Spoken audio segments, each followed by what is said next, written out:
It's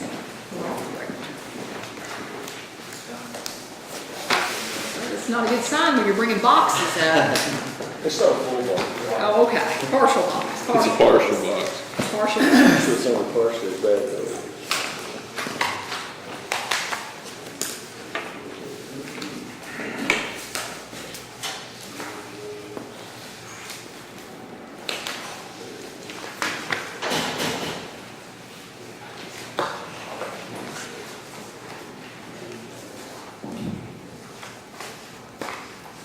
Now, I don't know that I have everything, but what I don't have, then I know I have the large pack of documents. I have also a fax that was received, which was the response to the motion for summary judgment. Is there anything else that's been filed? Your Honor, that response at the last second reminded me that I needed to file a response. at the last Okay. second. I have not responded to their motion to dismiss. Mm-hmm. I was so interested in thinking about the actual issues and the facts. of the Okay. issue Are you okay now, Mary? Okay. That I actually thought that our motion, we filed a motion for summary judgment and a motion for memorandum, and I was thinking, I should have styled that with also a response to the motion to dismiss. But under Kentucky's liberal rules, I filed a one paragraph motion, I just stated that. Okay. consider- Is everybody serving everything on me directly? Yes. Okay. Everybody else? Should everything be in sync, of course, what we filed this morning, we just. Okay. I haven't seen what was filed. It just said that I didn't want to. Okay, so that was this morning, because I was going to say, I don't recall seeing that. It's almost nothing, I just didn't want to say we didn't respond to what I've simply said on that. Okay.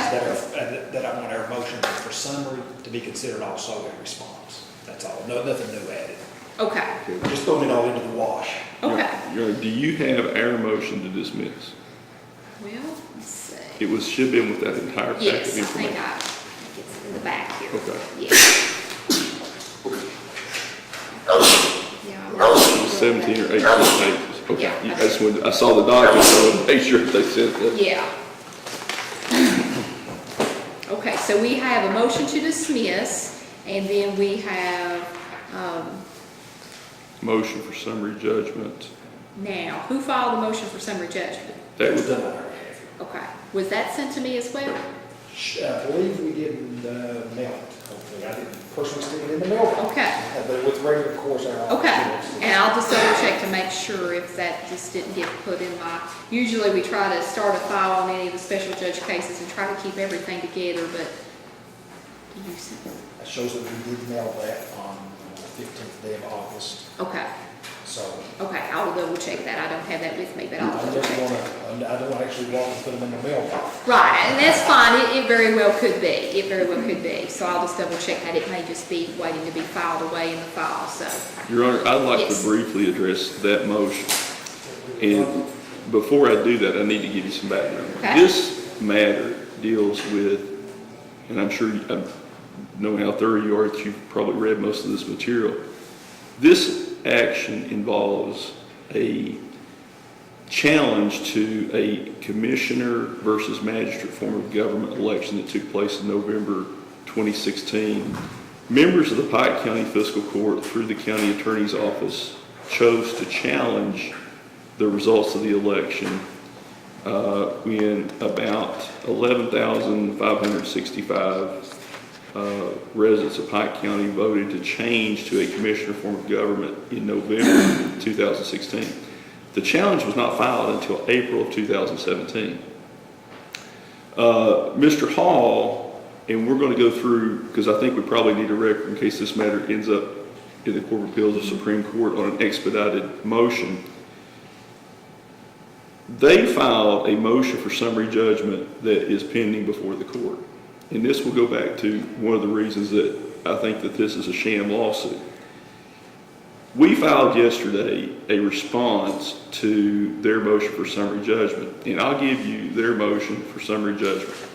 If you will notice, the respondent in that motion is listed as my clients, Gregory Blankenship, Mike Taylor, Gypsy Cantrell, etc. My clients are 4 Republican voters and 4 Democrat voters from Pike County, Kentucky, who intervened in this action. The respondent in that is incorrectly listed as my clients. The actual respondent is Pike County Judge Executive William M. Deskins, who is the official who certified and entered the order that placed this issue on the November 2016 ballot. There's a slight problem, is that according to court net records, and I'll hand you this was filed yesterday, Is that what was attached to your response? Judge Deskins has never been served. It says, according to these records, that Judge Deskins, if I can find it here, it says that civil summons was issued on April 5th, 2017 by way returned to the attorney for the petitioner. He was never served. So, under Kentucky's rules of civil procedure, particularly CR 56, you can't ask for summary judgment against a party before you serve them. That's a fundamental principle. You can't ask for judgment when you've never made any effort to serve the opposing side. Once Judge Deskins is served, he would have 20 days if he chose to hire counsel. And then, after that 20 days expired, if they filed a motion under CR 56, he would have, even if he would have 10 days after that to file a responsive plea. You can't notice a motion for summary judgment more than less than 10 days before the hearing. He's never been served. So we believe that it's completely improper to even entertain anything in the motion for summary judgment because they've not served the respondent. And it is completely deceptive to list my clients as the respondents in this action. They're intervening respondents. The person that the action was actually filed against has never been served.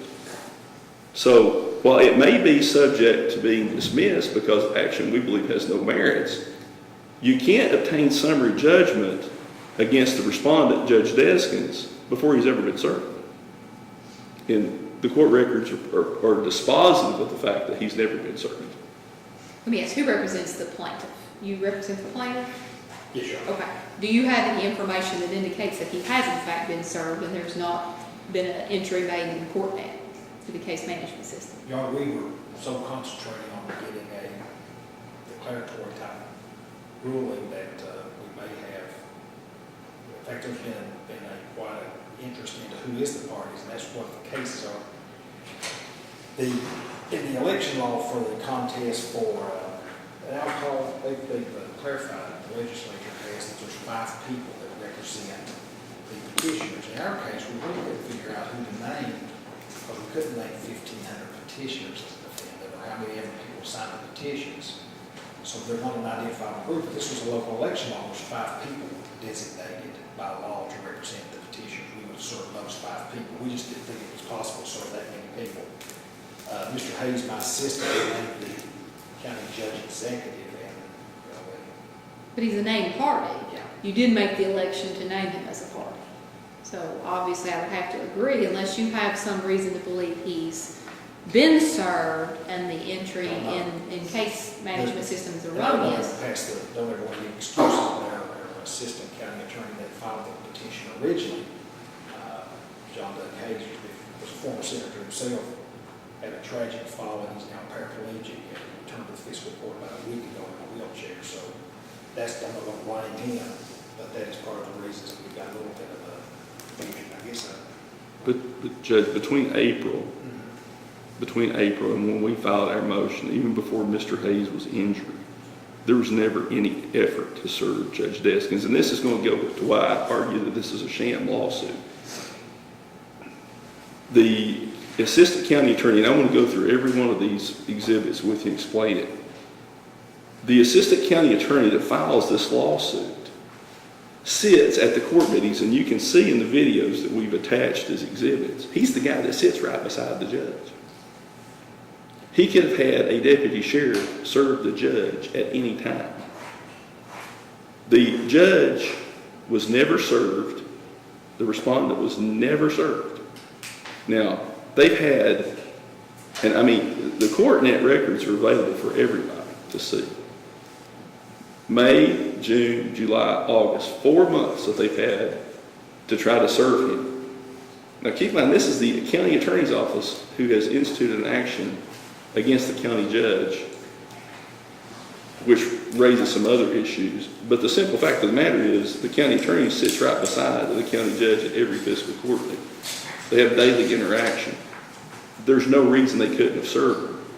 They chose not to serve him. And as we go through my arguments in why this matter should be dismissed, it's clearly inappropriate. They're the master of their own complaint. That's language that has been used from time immemorial. The petitioner or plaintiff is the master of their own complaint. When they draft a document, it's their responsibility to make sure that it's drafted correctly. They chose to name Judge Deskins as the respondent. They didn't serve him. Now we're here asking for a CR 56 motion for summary judgment. Completely inappropriate. You can't get summary judgment against somebody who doesn't even, who is, while he may know about the lawsuit, he's not been served with legal process. And that's a foundational requirement before you can get judgment against anyone, whether it's a default judgment, a summary judgment, whatever it may be. You have to give them legal notice, and legal notice means the service of the complaint and the issuance and service of the summons. If I may, just to let you know what we're trying to get to. The legal issue through all these steps is, you get quick history, of course, there's quite a bit there. And I know it's, the legal issue merely that we're trying to get to is, can you combine two petitions filed almost a year apart to place a matter on the ballot for a special or for an election to change your form of government. In 2015, a petition was filed, but it wasn't timely. It was very close to being filed timely, and it was not quite filed finally, so our county judge put it on next year's ballot. But that's not what we're talking about right now, Judge. We're talking about right now. Well, let him finish and then. And then so what we're trying to get to is just one minor issue. We're trying to clean the file up, trying to get us to that one issue. What happened was, we were getting close to the election in 2016, they filed another one that, for some reason or other, didn't have 1,200 required signatures. Everyone said, oh, there's a chance that we can add the two together. I looked the law up and I said, I'm going to try to think. Somebody said, put it before a circuit judge, and I started thinking, wait a minute. Treat it like a jury trial. A lot of the old opinions treat it like a jury trial. Let the jurors, let the election speak for it, let the election be held without tainting it. I said, that gives us a full year to put it before the local circuit court. No one did it, no one would do it. Finally, the magistrates all got together, and Mr. Hayes was going to put it together as a challenge. I said, no, we can't spend the taxpayers' money taking us out on an issue. Let's just present it as a declaratory action. Well, we're going to get to that, but their motion, that's what he's talking about. He's arguing their motion for summary judgment that's not properly before the court. They're a respondent that they named. This isn't arguments. This is just telling what we're trying to get to. Well, and I'm going to go through the entire factual history. We got one little issue. Can you combine two? We need a circuit judge to rule whether or not we can combine two. Well, how would I have, let me short circuit this. How would I have jurisdiction to enter a judgment that binds a party that's not been served? I can dismiss the case against him at this time. I just want to know what the procedure. We just want to get the circuit judge's clarification on whether or not we should have combined those two or not. Well, if you dismiss him, then we'll move to this. We've got a motion to dismiss. I mean, you know, if you dismiss him as a party, that's your prerogative to dismiss him as a party. I don't know if he's a necessary party or he's not a necessary party. But, I mean, I'll say this, I can't enter a judgment that binds a party who I don't have jurisdiction over, and if he is a party that's not been served and has not voluntarily entered an appearance, it's a jurisdictional issue from my standpoint. We still have plenty of time for the 2018 election. Though a lot of people were starting, there was a case in Jefferson County that was filed a lot later than this, that they rushed, but we don't want to have to rush a judgment, but we can serve the county judge today and give him 20 days to respond. I have no problem doing that if we have leave to do that. We believe, Judge, that when you hear the merits of the motion to dismiss, that you're going to realize that this case is exactly what I mentioned earlier, a sham. It should never have been brought. It's not legally nor timely filed. So as far as, well, let me say this. As far as the motion for summary judgment is concerned, Are you agreeing then that you don't believe that it's appropriately, that it's premature, given that there is a defendant that's not been served, and you're wishing to either Yeah. withdraw that or hold it in abeyance That's, until you correct? we have no problem serving Judge Destin today, and then give him 20 days, give him 20 days to respond, and then hold our motions in abeyance. We have no problem doing that. Okay, all right, let's move to the motion to dismiss now. Your Honor, essentially, this case is a post-election challenge to the 2016 general election, when the citizens of Pike County, Kentucky voted overwhelmingly to convert their county government from a magistrate form of government to the commissioner form of government, pursuant to the provisions of KRS 67050. The election results were not in doubt. 11,566 votes were cast for converting to the commissioner form of government and 8,587 against. This change would mandate that the Pike Fiscal Court will be converted from 6 magistrates to 3 commissioners. As I mentioned earlier, the intervening respondents are registered voters in Pike County, Kentucky, consisting of 4 Republicans and 4 Democrats. The petitioners are the elected magistrates of the Pike Fiscal Court and are being represented by the County Attorney's Office, both in their individual capacity and, according to the complaint, in their personal capacity. The respondent, William M. Deskins, is the Pike County Judge Executive. As we will discuss momentarily, there is no actual controversy between the petitioners and the respondents, and therefore this action was brought in violation of KRS 418.040, which is the declaratory judgment action, which mandates that there actually be a controversy. Now, KRS 67050 states that any county can have a fiscal court consisting, and I believe I've provided all the legal research to you, can have a county fiscal court consisting of 3 commissioners elected county at large if a petition, written petition, signed by the registered voters of the county equaling at least 15% of the total number of votes cast in the preceding presidential election, or 1,200 registered voters in the county, whichever is less, shall be entered. If that's done, then the judge shall enter an order on his order book calling an election to submit to the legal voters of the county the following question: are you for or against having a fiscal court composed for 3 commissioners and the county judge executive? It shall be entered at the next regular term after the petition is filed, and shall direct the election to be held at the next regular election in the county if the order is filed not later than the 2nd Tuesday in August preceding the day of the regular election. One of the requirements is that once this is put on the ballot, it has to comply with KRS Chapter 424. Now, we're going to have some discussion about the Erler versus Robinson or Robinson versus Erler case. In that case, KRS Chapter 424 is a central component of the court's decision in setting aside an election in Jefferson County.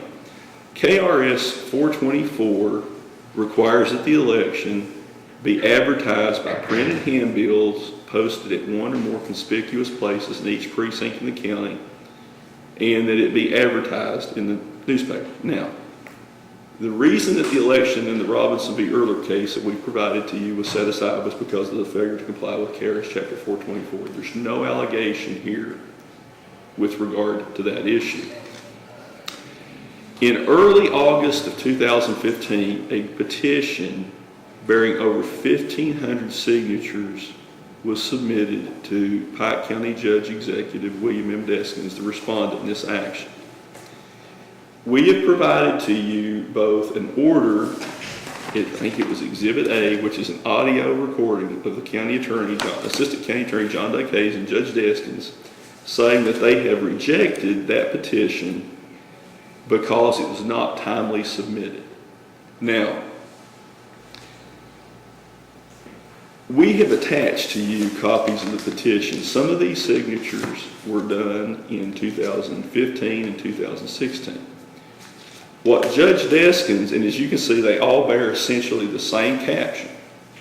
And with the constitutional right to petition government, it's a fundamental right under the First Amendment to petition government. It has never been expected that there be just one copy of a petition circulated. As you know, when there are petitions circulated, they're circulated in many places, particularly in a county as large as Pike County. There would be multiple copies with multiple pages. And I cited some case law to deal with that. Judge Deskins entered an order, which is Exhibit C, and that was entered on or about August 2nd, 2000, I'm sorry, it's the wrong one. After the petition was submitted, basically, they rejected it because it was not timely filed. And as I mentioned in the motion, not only did they give an interview to that effect, they basically said that it would be considered for the next general election, which would be 2016. Now, after the fiscal court, or Judge Deskins, did not accept the petition as being timely filed in 2015, additional signatures were submitted in 2016. And we've not had the opportunity to depose the county court clerk. But needless to say that when you look at all the pages of the petition that were submitted, the Pike County Attorney, Howard T. Hall, who's here today, wrote a letter to the county court clerk to address some of her concerns. Thanks for contacting me in my office concerning the petition filed to place the issue of form of government on the November ballot. I faced the same issue 15 years ago and am somewhat familiar with the issues and have reviewed the law, including your research. I'm amazed at the amount of effort and publicity surrounding the issue for so long that so much controversy still exists. I also didn't realize how much work you and your staff have done. The issues you present are duplicate signatures, duplicate petitions, combining petitions, and the possibility of voter fraud by submitting multiple signatures. I don't find criminal voter fraud, but obviously each petitioner can be counted only once, no matter how many times they sign.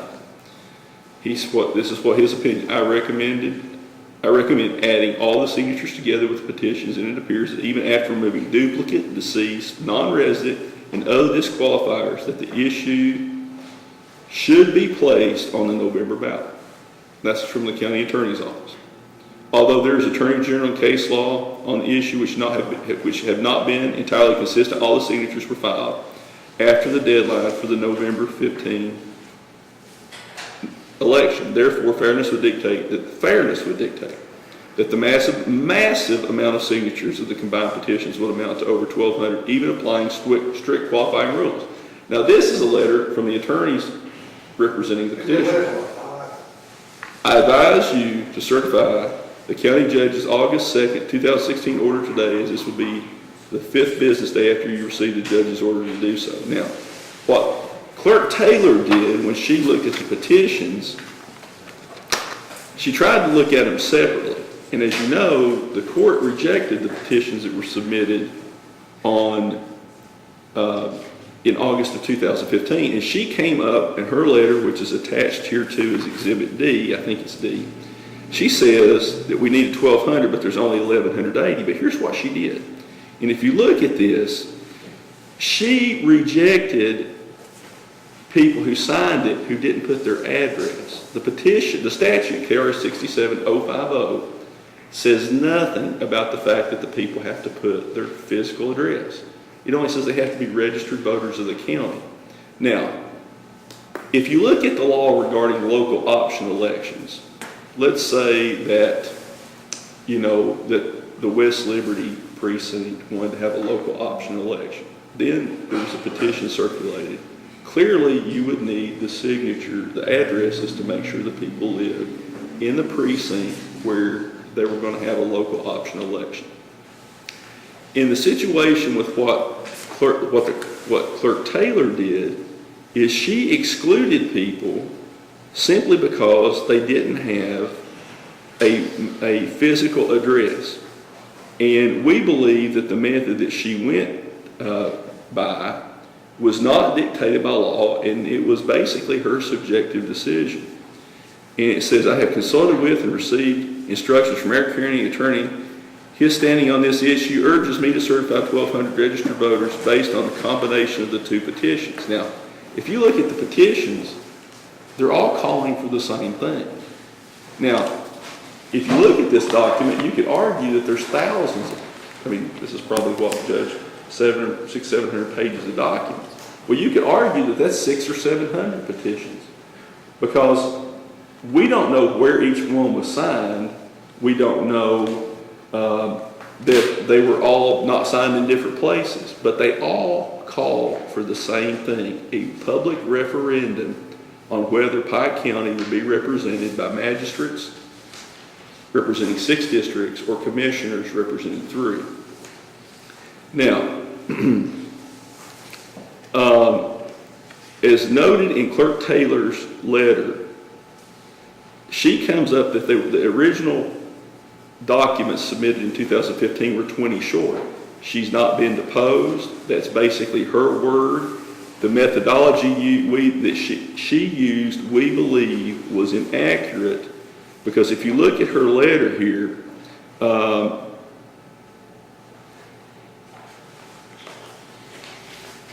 she doesn't say how she goes about doing this.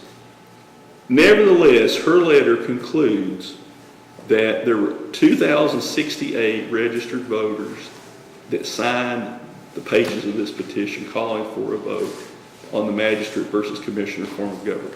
Now, after that is when the county attorney said it should be put on the ballot. Now,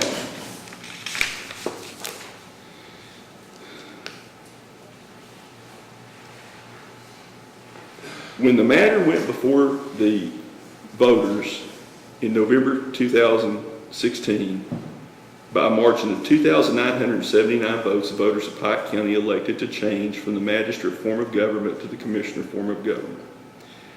At no time prior to the 2016 general election did any of the petitioners nor any other person seek to challenge the sufficiency of the petitions calling for the referendum on the commissioner form of government. And that will be important as I discuss the case law momentarily.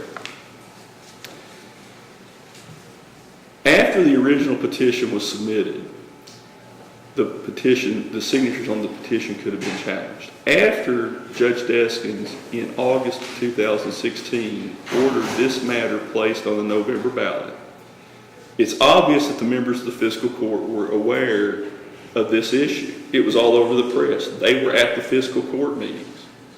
They did not choose to question the sufficiency of the petitions. Now, on March 21st, 2017, and this is why my first argument will be that this matter, Your Honor, is not ripe for decision as a declaratory judgment action, because there's no actual controversy. We have attached Exhibit F, which you have in your file, which is order number 032117.018, March 21st. And it says, authorization for Attorney Hayes, who's Assistant County Attorney, to challenge Commissioner form of government with Circuit Judge. And it says, upon motion by Magistrate Bobby Barney, second by Magistrate Hillman Dawson, the Pike County Fiscal Court hereby authorizes Assistant Pike County Attorney John Doug Hayes to raise the legal issue with a circuit judge who would rule whether that could legally be done or not be done, as to whether the petition, which had been previously filed for the previous election, did not have the required number of signatures and became moot, could be combined with another petition for vote in the November 2016 election. First of all, they're making a lot of assumptions in this. They can't have it both ways. They can't reject the petition submitted in August 2015 and say it's not timely filed. And when the judge says it will be considered for the next election, then say, oh, no, you can't consider it for the next election. If you will look at this order, Judge, and I'll hand you my copy, Judge Deskins voted to sue himself. All magistrates and the county judge voted to implement this action.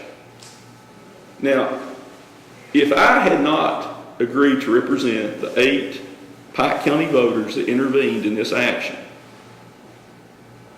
the people, this election, the integrity of this election would have been destroyed. There would be no one to stand up for the 11,566 men and women who voted to change the form of government. As you can see, and as we'll discuss momentarily, the judge was never served. He knew the lawsuit was filed. He voted to sue himself. That is not an actual controversy. That is a politically created controversy. Now, the first argument we have is that this action should be dismissed because there's no actual controversy between the petitioners and respondent. And KRS 120-250 provides the exclusive remedy for challenging an election on a public question. The action was brought, Your Honor, under KRS 418.040, which plainly states that an actual controversy must exist before the court may entertain an action for declaration of rights. This matter clearly presents no actual controversy between the petitioners and the respondent because, as previously stated, Judge Deskins voted along with the petitioners to institute the present action against himself and has failed to take any steps to defend the integrity of the election. Think about this, Judge. The risk to democracy if a legislative body and a county executive can challenge the outcome of an election and then fail to defend it when the county judge is the named respondent. What does that do to our democracy? Who would stand up for the 11,566 voters that voted for the Commission of Form of Government? But it's also the rights of the people who voted for the Commission of Form of Government.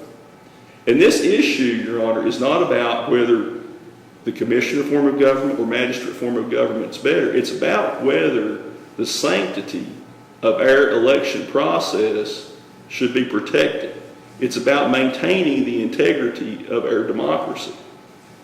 And to have county employees represented by a county-paid attorney suing a county judge who doesn't defend the action, and if it were not for, and first of all, let me say, the men and women who stood up and agreed to intervene in this lawsuit should be commended for having the guts to take on the political establishment who is trying to set aside an election. Now, in order for, and we raised this issue, Judge, in our motion. Our motion was filed on, well, I don't have the file copy. You have the copy there. This was filed several weeks ago, Your Honor. We raised the issue in our motion, the fact that Judge Deskins had never been served. They knew that before today. This is not novel. Looks like you served it August 11th. August 11th, we hand-delivered this copy to the judge's office. We served it on the county attorney, and we're here 20 days later. They knew that. We put that in the motion on page 7, the fact that the judge was never served. So therefore, under the declaratory judgment action statutes, KRS 418.040 and 418.045, there's simply no argument that can be made that an actual controversy exists between the petitioners and respondents because they're the ones that cooked up this lawsuit. They're the ones that voted to bring it. Now, if you look at the petition for declaratory relief, another foundation of bringing a lawsuit is that there has to be an actual controversy. The declaratory judgment statute and the case law supporting it makes it very clear that Kentucky courts do not render advisory opinions. And that's what Mr. Hall's asking is, we want you just to tell us if it's legal or not. That's an advisory opinion. There has to be an actual controversy. And if you look at the complaint, he says, an actual controversy exists with regard to the legality of combining two legally insufficient and invalid petitions to achieve legally sufficient petition. That's a legal conclusion based upon absolutely no discovery being done. Now, he goes on, he says in the prayer, Petitioners demand that respondents order placing the question on the ballot and the results of the election on the Commissioner form of government either be declared void as being legally insufficient in accordance with the requirements of 67050 or be declared valid. I mean, there's no challenge. I mean, for there to be an actual controversy, you would have to file a lawsuit and say, we believe that the election was illegally held and therefore should be nullified. He's asking for an advisory opinion when there's no actual controversy. And we believe that's one of the first reasons that this matter should be dismissed. Now, we also believe that KRS 120-250 is the exclusive remedy. And in the Arnett versus DeWeese case that we cite, when there's a special statute that's clearly intended to provide an exclusive remedy, declaratory relief is not available, and that's Arnett versus DeWeese 304, Southwest 2nd, 784. KRS 120-250 provides the exclusive remedy when you challenge an election on a public question. And one of the things that requires is that any challenge, there's two reasons. One, it requires that it be done within 30 days of the election. We know that didn't happen here. And two, it can only be on the grounds allowed in the election contest statutes, because election contests are clearly, and the grounds therefore are clearly a creation of the legislature. The sufficiency of petitions in challenging them post-election is not permitted by KRS 120-250. Now, we lay out an argument with regard to KRS 120-250 and the 30-day requirement in bringing these actions.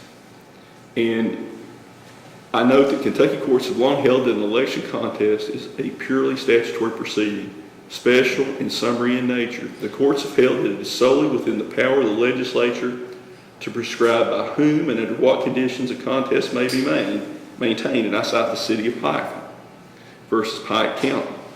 Likewise, Kentucky courts are in agreement that a declaratory judgment is not a substitute or alternative for actions as are particularly provided for to be brought in a certain way, i.e. an election contest on a public referendum under KRS 120-250.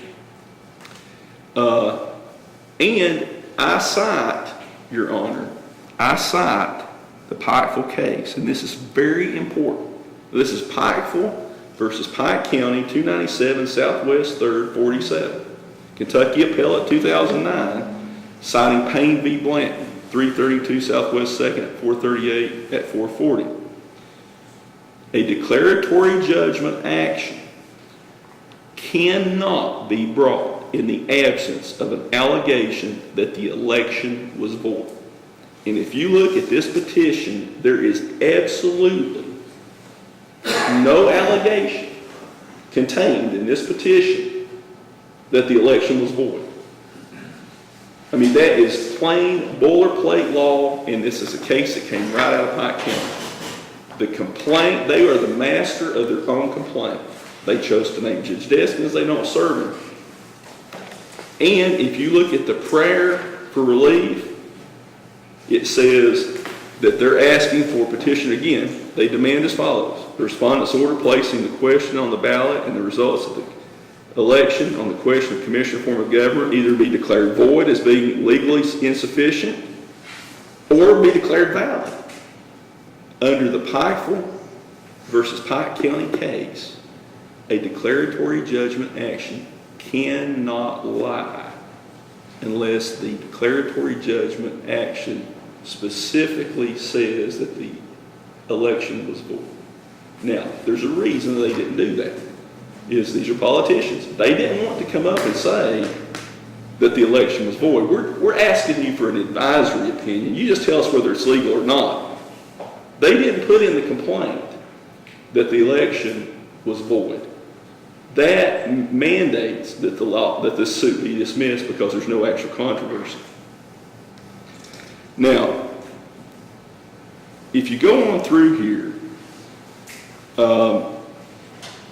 and I talk a little bit about the city of Pikeville case, okay? Now, and I talk about the city of Pikeville case also saying that election contests statutes have to be strictly construed with. And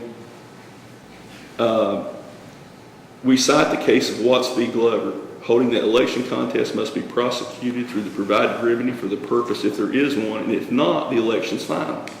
What that means is if the ground that you attempt to challenge the election on is not permitted under the statute, the election's final. Now, we talk about, and we've got the, okay, would you find me the Robinson v. Earler case in here, please? It's in here. Now, they're going to rely upon a case called Earler v. Robinson, and it's a Supreme Court case out of Jefferson County where a magistrate commissioner election was voided. The case was in 1985, and they said that the 30-day time period set forth in KRS 12250 does not apply if the election is void ab initio, void from the inception. And here's why their reliance is completely misplaced, and I'm going to go through that case with you. And I'm going to read just briefly. And earlier, the Supreme Court held that under some circumstances, a failure to bring an action within the 30-day time period set forth in pursuant to 12250 is not fatal to the action, but only, and this is the caveat, but only in the limited circumstances of when the election was void ab initio. In earlier, the court invalidated a master commissioner election in Jefferson County as a result of the failure of the Jefferson County Sheriff and others to comply with the pre-election newspaper publication and handbill posting requirements set forth in KRS Chapter 424 as required by KRS 67050. And as I previously mentioned, there's no allegation anywhere that KRS 424 was not complied with. The earlier decision set forth the rule that courts of equity have always had the inherent power to set aside a void election. And there is a distinction between a void election and a voidable election. Here's what the court said. And I think I highlighted the relevant portions in the copy of the case law the court was given. The earlier decision set forth the rule that the court went on to say that as a general rule, when a party withstanding challenges compliance with the statutory requirements for calling the election, rather than merely challenging the conduct of the election, the party has the right, apart from the statutes authorizing the election contest, to maintain an action to have the election declared void. However, the court in Earler plainly states that there is a caveat to this rule which creates some confusion. And I think this is where the petitioner's reliance is misplaced. And I want to read to you exactly what the court said. And that caveat is, it is that where the election is not void on its face because of failure to comply with statutory preconditions, i.e. advertising and publication, but rather the defect is a latent one, and the election only voidable upon proof of underlying facts, the rule has no application. And this is what the court went on to say. A good illustration of this caveat is Neal v. Manning, 266, Kentucky 683, 1936. The plaintiff questioned the sufficiency of signatures on a petition for a local optional election, challenging such matters as dates and addresses of the signatures. The court held in such case, the election was not void, even though it might be voidable by proper contest. So it knows that that a post-election challenge to the sufficiency of signatures on a petition is not one of the issues that would void an election. And it says, even though it might be voidable by proper contest, which is the election contest statute. And in this case, the election contest statute was not only not timely complied with, it doesn't allow you to challenge the sufficiency of the petitions calling for a public referendum after the fact. Now, I also cited that A.B. Chandler III versus City of Winchester on a discussion of what are void versus voidable elections. Now, following the rules that set forth in Earler, the issues raised in the petition do not relate to the failure to comply with statutory preconditions of the election, such as the notification or advertising, but rather the sufficiency of the petitions. I also cite the Forrester versus Terry, holding the issues regarding the insufficiency of the notices of the election in the form of the ballot must be regarded as a character that can only be presented under the statute for contesting a referendum on a public question. So you've got that case in 1962 saying that if there's insufficiency of the notices of the election in the form of the ballot, it has to be done under the election contest statute. I also cite Hessler v. Garner, which is another decision involving an attack on the validity of a local option election upon allegations that the petition calling for the election were not sufficient and did not contain the required number of signatures of the legal voters of the county. The petitions did not have a caption showing for what purpose the names were being placed on the petitions, and the language in the petitions and the language on the ballot were inconsistent. Similar to what we're doing here. A post-election attack on the sufficiency of the petitions. In essence, the attack on the election was based upon the validity or the sufficiency of the steps preliminary to holding the election, i.e. the petition signatures, not steps that would render it void like advertising and publication. In upholding the results of the election, the court in Hessler stated, whether upon proper showing appellant might have injunctive relief against the holding of the election, we need not determine, since that issue is not before us. But it is obvious and in harmony with cases here before cited, we are constrained to hold it upon the face of the record papers embodying the steps to be taken for calling the election. There is no showing of non-compliance with statutory requirements. But on the contrary, there is on the face of the record such a showing as would confer jurisdiction on the county court in the proceeding of this character. Courts cannot and will not inquire into latent defects into any of the steps preliminary to calling of the election. An action of this character will not lie unless the election is void. So what they're saying in that case is they're not going to go after an election and look into the sufficiency of petitions. Whether or not there was sufficient signatures, that once it was put on the ballot and there had been ample opportunity to challenge it prior to the election, they're not going to challenge it.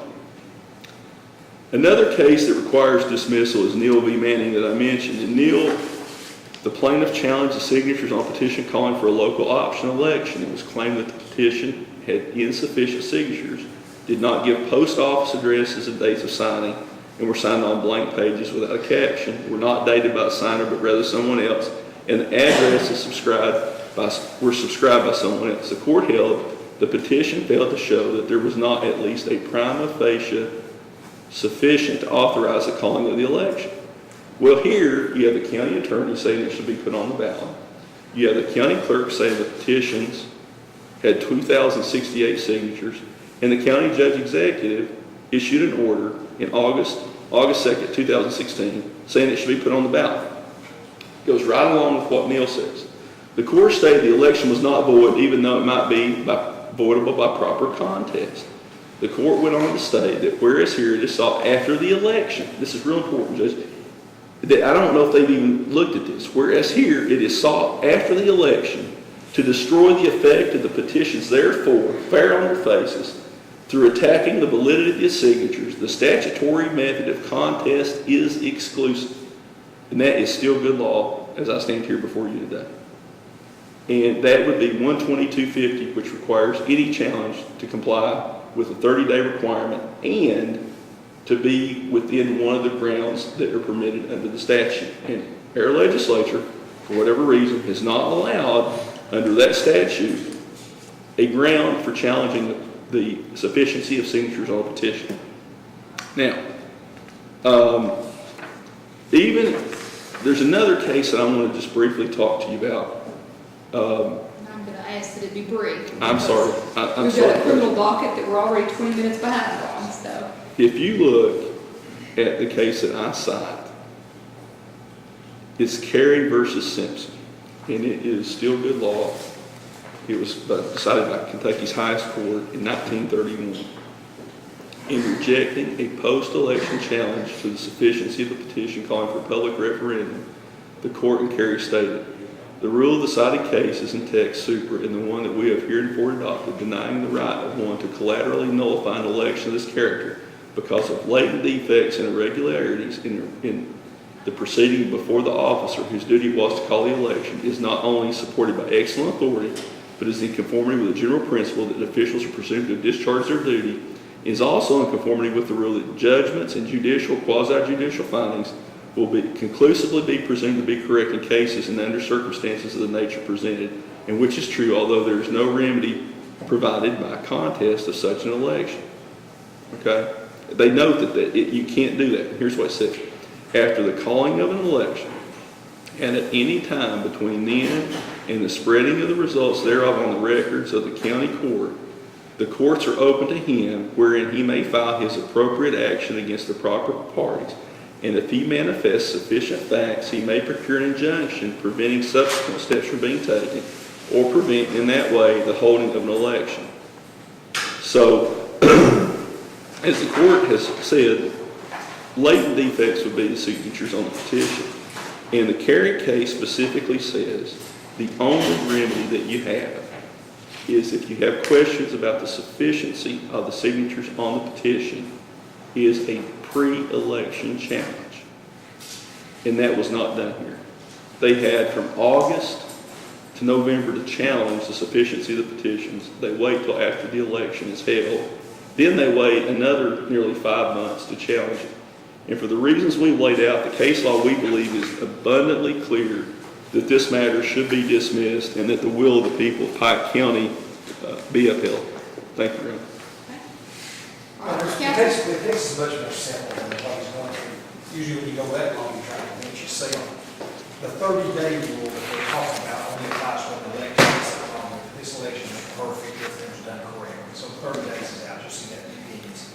Second of all, the procedural part of it, we were acquainted with how to file this because what we did was we made the decision to go ahead and have the election. One of the things we did is just like in a lot of the old side, just like a trial in court, you got a jury seated. You don't want to inform them that there's legal challenges. So that was why the decision to wait till afterwards. It's a lot easier, and I pointed out in my response, that it's a lot easier to avoid an election afterwards than it would be to try to set up a special election. That's one of the reasons I said, go ahead and have this election. The clerk did certify the signature. She said, we don't have $1,200 to one. That's her certification. I said, go ahead and have the election. I just want the court, I want somebody to tell me whether I was right or wrong. I don't know how to get there. I was thrilled when Mr. Jones came forward with some advocates for one side. I was hoping there would be some advocates come from the private sector. And I can't use public money to take sides in an issue like this. And I brought that out on TV at home. I brought it out in the official court. And I brought it out before our magistrates. That no one of our magistrates really never took an active issue in this case. And contrary to what a lot of people think at home, they didn't get involved in the election, the matter. I'm sure they voiced their opinion. Because there was no active campaign. The election went off the flaw. Our official court put the election on. Everything about the election was perfect as can be. We all held election. No one's challenging the results. No one's challenging how the election was held. The question is, should we have on the ballot or not? I just want someone to tell me whether I was right and tell our clerk to certify it or not. I'd like to get to that point. The time frame, I think we filed it timely. Whether or not Judge Deskin was a proper person. I started to tell our assistants that that Board of Elections, I don't think that Board of Elections don't get involved in elections. I found that out. For some reason, they don't like to be involved in elections. You're pretty well on your own in the county in these elections. You're the county attorney, the county clerk, and the fiscal court. We don't do things. Then they should have hired private counsel. So we just want to rule them on the merits. We like to get there. If it means getting, what I like to do is have time to get Judge Deskin. I believe he'll do a one-page response. We'll serve him, and I believe he'll get a response in a couple of days. I'm going to tell him, I'm not sure if I should respond for it. I don't think that would be appropriate. I'm just going to see what his response will be. Maybe he'll just follow a written response from our county judge. One page, give it to you. Let me ask you, as far as the argument that he's making that this was appropriate for pre-election challenge by way of injunctive relief, is this not comparable? You're saying it's easier to set it aside after the fact and all of that, but is it not directly comparable to a petition to challenge the sides of a candidate? Absolutely. That if you've got a candidate that's not a bona fide candidate, you have to challenge them up front. It's a good argument, and the reason I didn't want to do it then, we were in the 11th hour, and I was a judge like 30 years ago. And I started trying to think like a judge, would they give us injunctive relief? And I started thinking a judge would probably say, go ahead and let the election be held. True. Because a judge would let the election be held, because what irreparable injury would there be? Irreparable I mean, injury would they be could- if we had, if I said, don't have the election, and I was wrong, I would have been in That trouble. could have been the outcome, and I can't recall the specific issue, but I do recall there was something presented over in Boyd County, and if it's my understanding, Judge Hagerman, if I'm remembering correctly, and again, I don't remember what the specific issue was, the election went on, and then if there was an issue, but the suit was filed. That's right. The suit was filed. It's up to the judge at that point to decide, well, let's stop the election, well, let's let the election go on, and then take any remedial measures that may be necessary after the fact. The point is not what the judge would allow or not allow to happen, but what the movement or the petitioning party. And for example, if someone is running for election themselves and they believe that their opponent is grossly unqualified per the residency requirements or whatever it may be, I don't think you get to sit back and wait and see if they win That's right. and then challenge them. You That's- have to knock them off in advance. You or someone else has to knock them off in advance. And I mean, just sitting here listening, I mean, how is that not directly comparable? Exactly. Greg, may I? Well, There's some statements been made here that are blatantly inaccurate. Our county judge ran ads. My memory serves me correctly, ran ads against the Commissioner of Form of Government. may have, I didn't. We have magistrates who are here today that were on Pike TV, a public television, campaigning essentially against the magistrate form of government. What they wanted was 2 bites at the apple. We'll sit back and wait and see if the citizens vote us out, essentially. Because, you know, you may have 3 of them, it cuts it from 6 to 3, whether it's whoever that 3 may be. So they sit back and wait till after the election, and they're thinking, now what do we do? We've lost substantially. Now we'll challenge it after the fact. This is a cut-up lawsuit. And you've seen the order by the judge suing himself. You've seen the failure to serve him. You've seen the failure to intervene. What would happen to our country, this democracy, and the rights of the constitutional rights of every voter, for it or against it? Nearly 20,000 Pike Countyans that voted on this issue. If these 8 people hadn't stepped forward, you can't just say, well, come on, we just want an opinion whether it's legal or not. The time for doing that was before it was put on the ballot, and the case law is abundantly clear that if you're going to challenge the sufficiency of the petitions, it's got to be done first. You can't wait till the election, and if you have a challenge to a public referendum, 12250's exclusive remedy is 30 days, and the legislature doesn't allow post-election challenges to petitions. The time for challenging this petition, if you really want to go back, they had from August of 2015 till November 2016 to challenge the sufficiency of the petitions. Because, see, they did everything they could not to put this on the ballot. They didn't accept the petition that was submitted by my client Greg Blankenship in August 2015. They didn't accept, oh, it's not timely filed. We'll consider it for the next election. So if they refuse to accept the petition then, and they bring more signatures in, and interestingly, Clerk Taylor says it was only 20 signatures short. We don't know what methodology she used. We don't know how she went about determining that number. You know, that's something that if you really want to get right down to it, she needs to be deposed to find out every person that she struck. There were 1,500 signatures on the initial petition. She knocks off 320. Just 20 less than it took to put it on the ballot. 15 years ago, Senator, I sent a letter to 1,500 people asking did they sign it or not. Well, you know, the simple fact of the matter is the case law says that if there is a prima facie showing of the preliminary steps, i.e. that the sufficient number of signatures have been submitted, it is imputed that the officer who certifies that, i.e. Judge Deskins, and if you want to go to that step, Mr. Hall, who advised them to put it on the ballot, did their due diligence, and I think Keith did. I think Keith's been put in a very difficult position here. Actually, circuit judges didn't want to touch it. Well, and you know, I'm sure Keith doesn't want to be here. He's a longtime friend of mine, and you know, this is not a personal issue. He's representing the county, and those are his clients. But You can't do what they've done here and try to destroy an election after the fact for their own self-serving interest. Because at the very, very best case, 3 of these 6 magistrates are going to be out of office because you're going from 6 commissioners to 3. And you got a whole another issue, Judge, about whether the legality of using county resources to represent these people in their individual capacity. If they wanted to challenge this election, they should have went out and hired a private lawyer, paid them out of their own pocket to challenge this. You know, this is simply wrong. The law is on our side, and if you read the Robinson v. Earler case, it is completely inapplicable here. The caveat is this. This election was not void, and he says it was not void. You've got a statement against the interest of his clients. He said it was not a void election. So if it was voidable, then it would have had to have been challenged prior to the election or pursuant to the election contest statute. That's the whole crux of the case.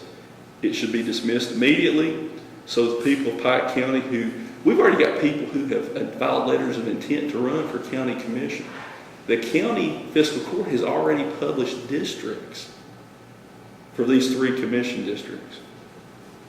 And now they want to lay back trying to say, oh, you know, let's try to find a way to do this. This is wrong.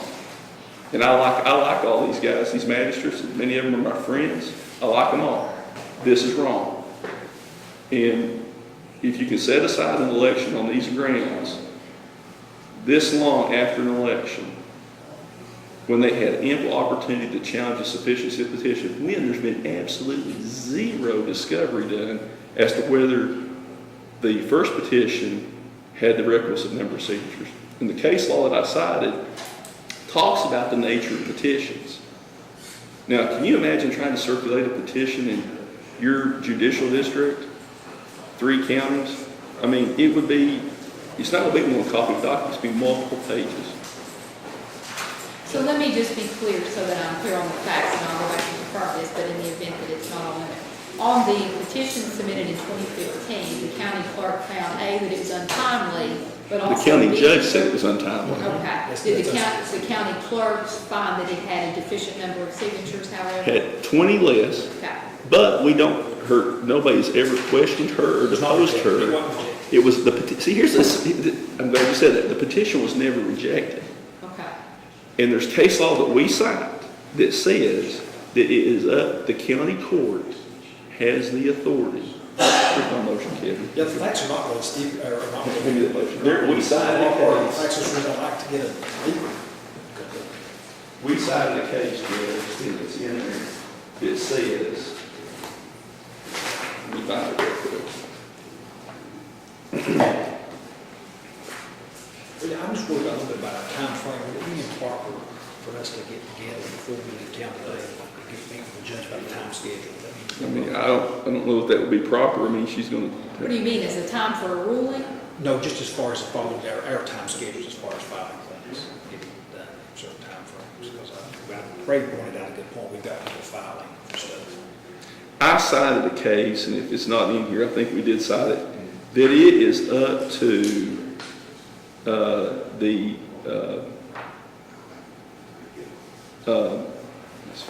here's what it says. Horton v. Botts, still good law. Here's what, and I want you to go back and listen to what Clerk Taylor said in that video. She said, in fact, Clerk Taylor said that she had only done a cursory review of the petition and had not verified the signatures. That's when it was first rejected.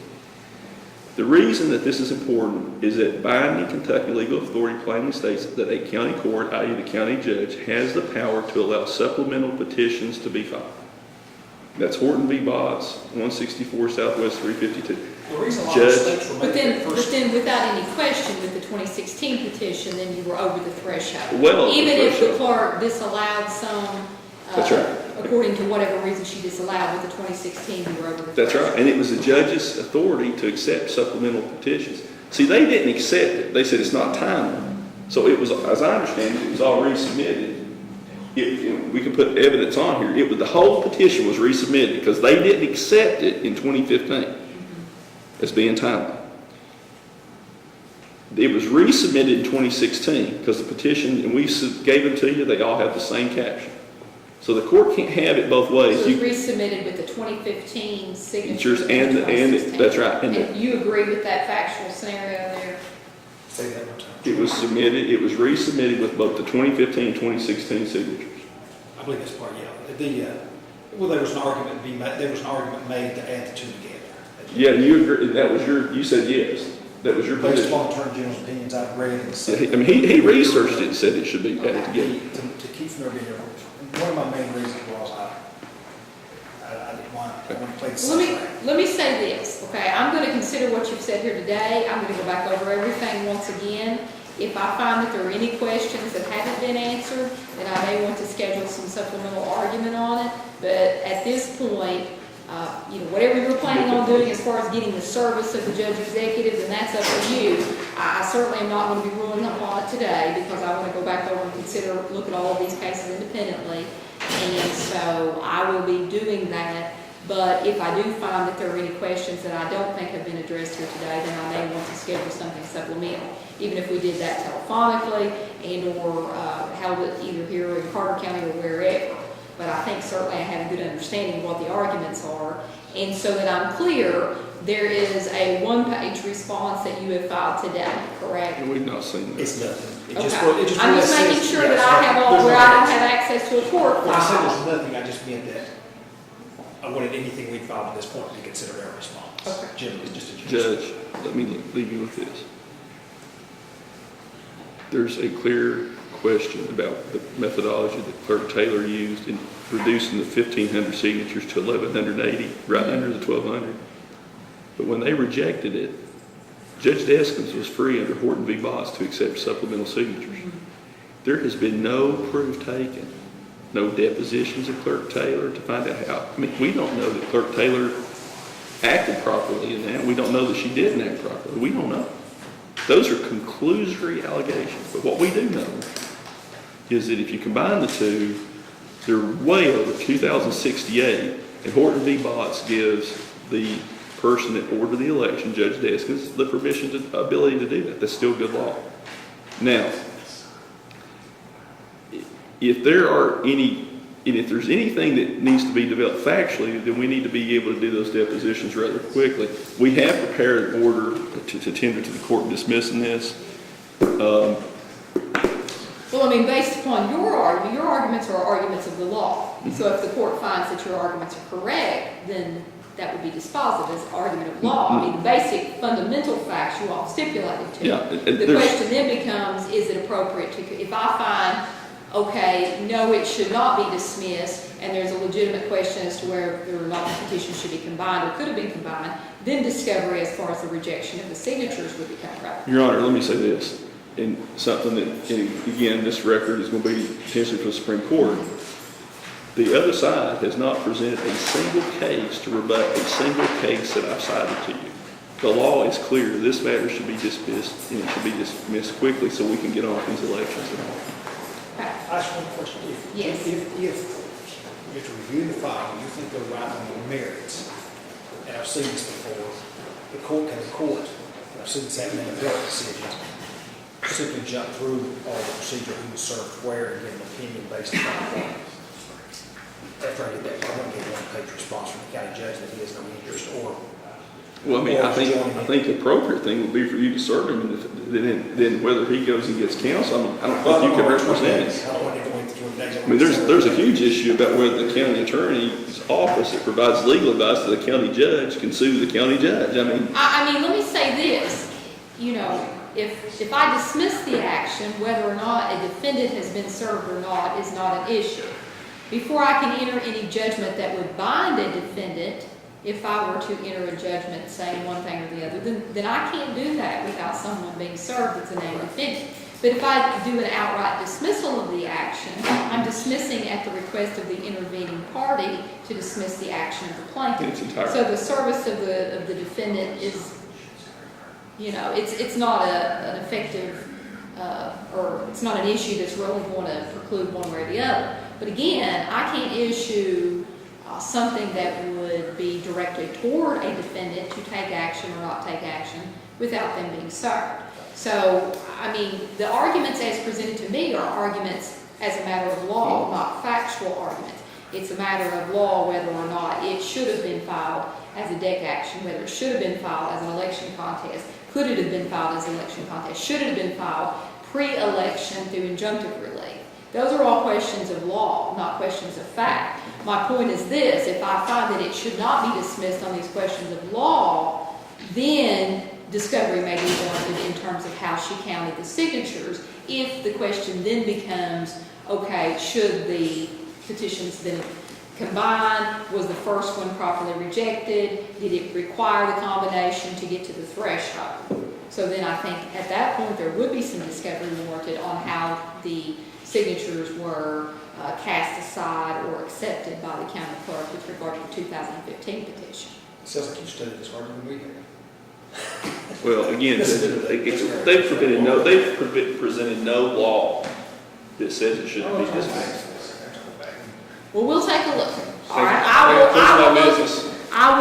we'll take a look at what needs to be done as far as all of us, if there are rulings that require additional action. But as far as what I'm going to do, I'm going to go through everything. Again, consider what you've said here today.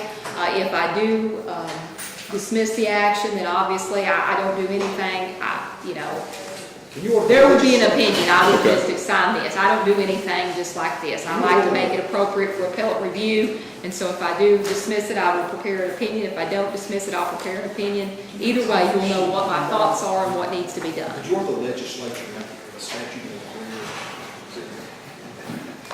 If I had the power to do that, I would ask for clarification on several things. But nevertheless, the matter will stand submitted. Okay? You all may be excused. I'm going to take about 2 minutes, folks, and then we will come back and